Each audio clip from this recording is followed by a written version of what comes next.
On the surface, Master and Commander Far Side of the World is a movie about two sailing ships hunting each other during the Napoleonic Wars. Yet, Master and Commander is not a movie about war. It is instead a powerful depiction of human relationships and friendships in the close-knit community of a sailing ship's crew. The most praised part of Master and Commander by the wider community is its historical accuracy. For some, historical accuracy can sound like a bit of a chore and perhaps a weight on a plot portrayal.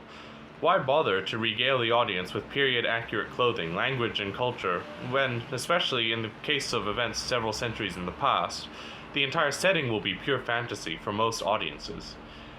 However, Master Commander doesn't treat history as a burden. It embraces and leverages it to its fullest extent to portray a fascinating story. Despite the movie being a historical fiction, every last detail is authentic, from the live-action recreation of the actual ship HMS Surprise to the costumes and to the scripts. The way Master Commander utilizes this historical accuracy to enrich its plot is evident in the example of the character Midshipman Hollom. Midshipman Hollom is a struggling junior officer in the movie.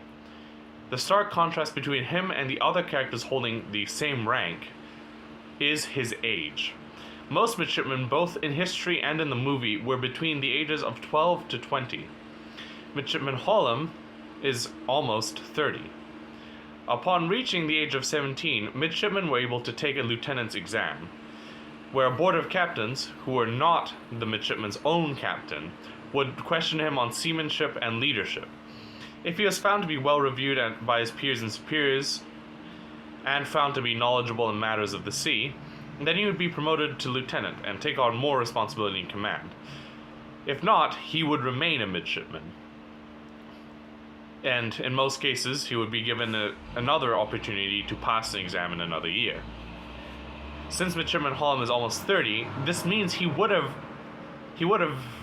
assuming he hadn't missed a year's chance to be examined, he would have failed his examination 12 years in a row.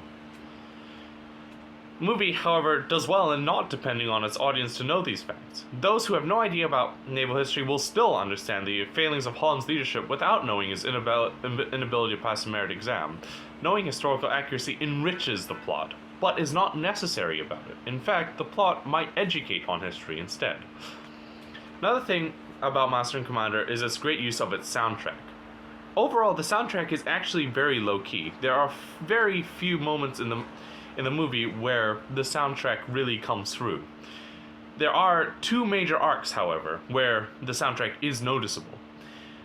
These two arcs are the violin and cello duets between Captain Aubrey and the ship's surgeon, Dr. Maturin, and the more traditional arranged soundtrack in the background of the chases and battles between Surprise and Acheron.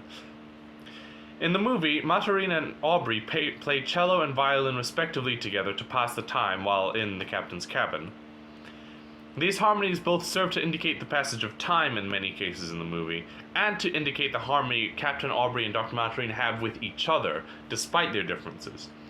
Notably, when Dr. Maturin is wounded by a freak accident, and Captain Aubrey must choose between chasing his rival, the Acheron, or turning back to allow his friend to heal, the duet plays again, despite one of the men being bedridden.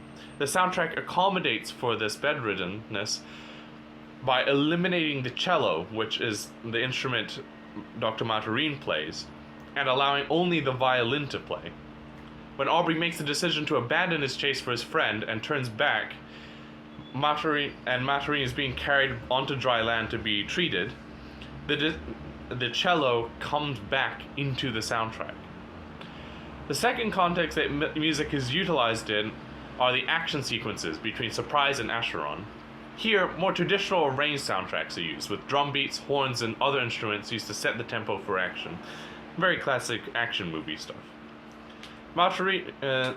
There are perhaps parallels to be drawn between the two uses of the soundtracks,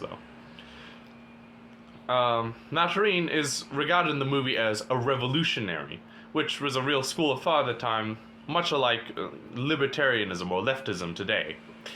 Aubrey is much more traditional and could be compared to a conservative of our time. At the same time, France was revolutionary. It had just gone through a revolution to establish a republic, Whether or not it was still democratic at the time is not really a sure thing. And Britain was more traditional. We might find that the fight between Surprise and Acheron is an interesting reflection of the relationship between Margarine and Aubrey.